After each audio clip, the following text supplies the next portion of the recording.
Your staff created these great plans in a professional development session. You even took 3 days because you know that it takes time to change mindsets. But when you create stuff in June, it's not learner tested. Now, when you look at project-based learning, we know that it works. We've got research that it works. But your people still haven't run it. They're going to learn a ton. And you've done coaching. If you did it with us, you did coaching, because we don't do any training unless there's coaching connected to it, because your teachers need to know that they're supported when they're actually going to implement. Something happens when kids are in the seat. I'll never forget the moment when I'm in front of these 8th graders. I'm teaching 8th grade English at an urban school, and I'm fired up about it because I just left my job as an engineer for the Fortune 50 company, and I'm fired up about relationships. And then I'm standing up there. It's probably about a week or two in, and I realized that if I don't plan anything, or if I don't do anything right now, nothing good happens. Like, once learners are in the seat, it's a whole different dynamic. It's a whole different atmosphere. You need to be ready to go. It doesn't mean you need to talk for 48 minutes, but you need to have things planned out with protocols. And that idea that once kids are in seats, things are different. That's what we're talking about today. What do you do when you have a great plan and now it's time to implement it?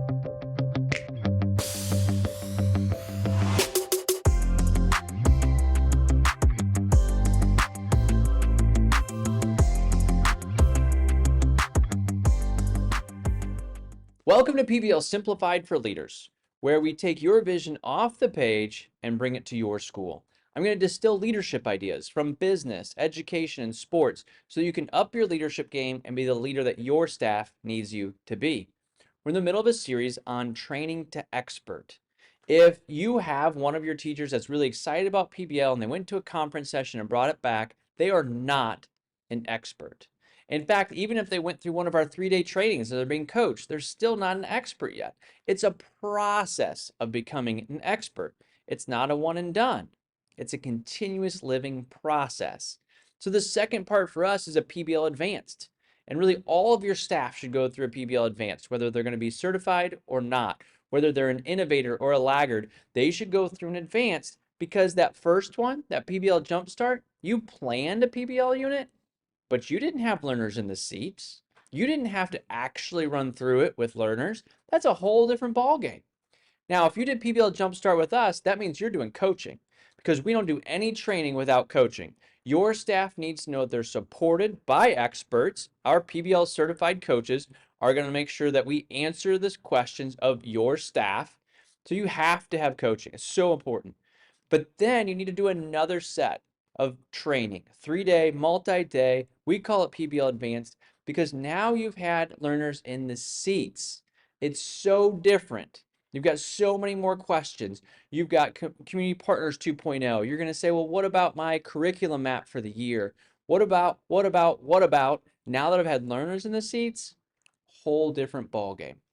So when you look at the second step in training to expert, this PBL Advanced stage, you need a lot more resources, right? Like your staff is ready. They're hungry. They have a reason to ask things. So you might get out the PBL Simplified book, right? So you grab this book, you give it to your staff, you read through it. There's 2 full chapters just for you as leaders and implementation. Hopefully you've already read those, but if you haven't, dive into those. You need those.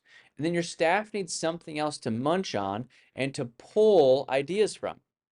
They can go to pblsimplified.com.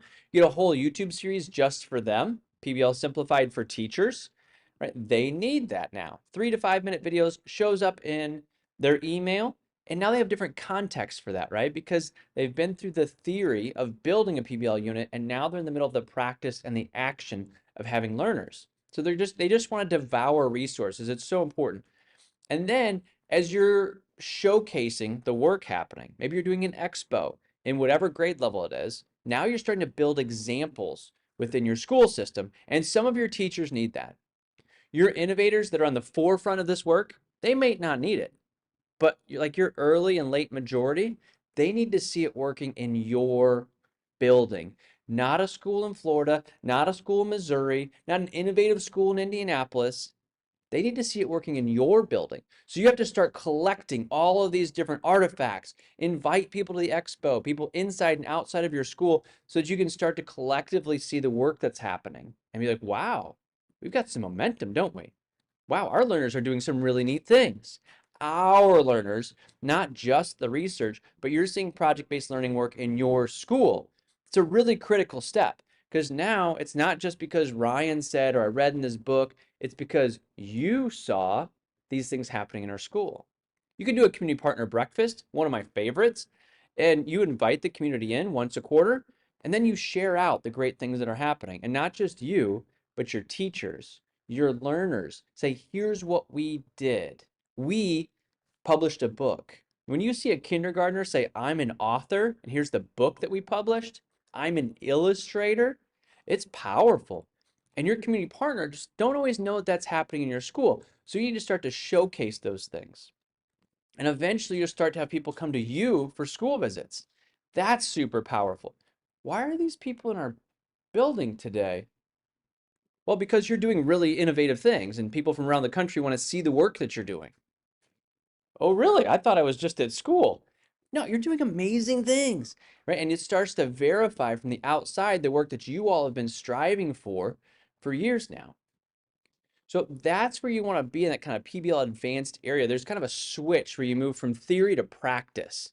And you need to make sure that you're making that switch with your staff, be with them, and probably a little bit ahead of them, right? You're going to mix theory and practice, and you're going to bring them resources that work for what they need. You should be asking them. I know that if you're with us and our coaches are there, we're asking you, what do you need to know to go to the next level? You should continually be asking your staff that same thing. And now you're just going to bring in a ton of resources so that they can continue the grassroots movement and you're not holding them back in any way because they're starting in the action phase, they're ready to move, right?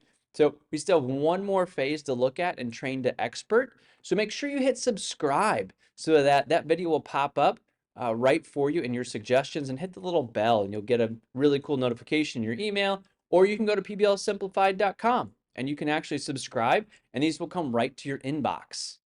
As you do that, you're going to up your leadership game.